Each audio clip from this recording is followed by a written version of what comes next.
Okay, hello. This is the very quick video on how to import and use PQ Grid Kit.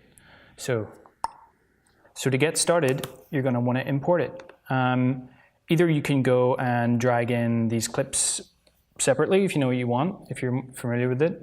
But just to be nice and neat, you could use this little Grid Kit importer, which will pull in the whole library into one little folder called PQ Grid Kit.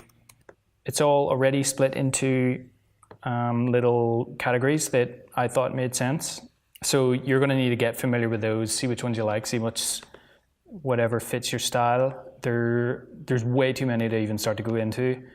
So yeah, let's try a few of these. So how about I grab sand from one time when I went to Laguna Beach, drag it in. You're going to want to scale that down to whatever size. And then you're just going to want to find a blend mode that will work with it. A good place to start is either multiply, screen, or overlay. So multiply is in the darken section. So all these guys will darken your stuff. It looks dark. You could pick one from the lighten section. Any of these will lighten up your stuff. So screen, it's going to be brighter. Or somewhere in the middle, sort of a mix of dark and lights. Overlay is usually pretty good. Ta-da! Isn't that lovely? Let's try out this wood hardboard one. Scale it down. Actually, you can do Command-Alt-Shift-H and that'll just size it to, I think, comp height. Let's try overlay on that. And it's already, just immediately, it's really nice. And there you go, look at that, it's beautiful. Let's try used sandpaper. Scale to fit. You try overlay again. And if I do say so myself, that's looking pretty sweet. You can try out some of these other blend modes. Vivid light. Is it just me or is that cool? I don't know. Here's one I was playing with earlier. You can see I've used oven tray set to difference, soap speckled overlay, cruddy mouse mat set to overlay.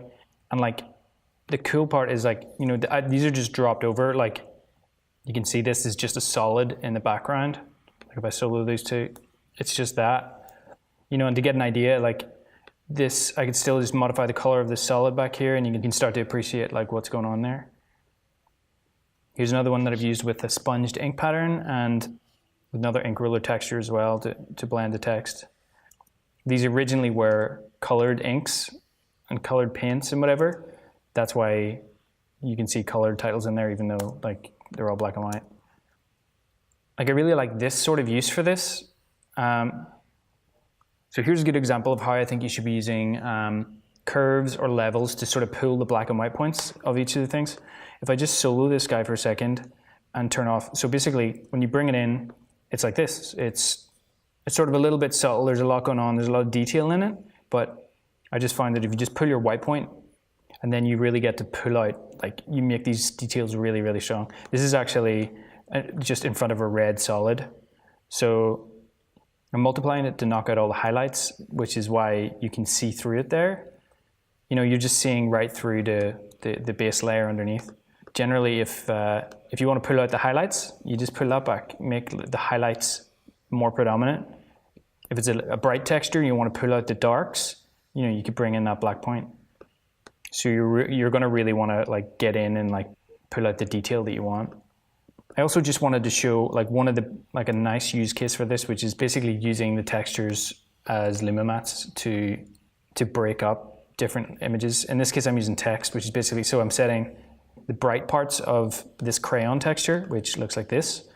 So the bright parts are fully opaque and dark are transparent, and you know, you get all that graduation in between. So yeah, this is a really great way to just sort of bring texture and however subtle you want to do it to pretty much anything.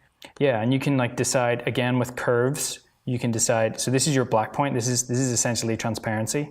So you could have, you know, you could like bring it way up here and make it really subtle, or you bring your white point in, which is basically means more area is going to be solid. And however steep you have this, like the steeper this curve is, the more harsh The less graduation you have between light and dark, and therefore transparent and opaque, you can get a really graphic noise like this by just crushing it. So that's something you're really going to want to play with. So that's a really quick blaze through how to import this and a bit about how to use it. It's really up to you what clips you use, what blend modes you use, what combinations of clips and combinations of blend modes. So you really just got to jump in and play with it. So that is it.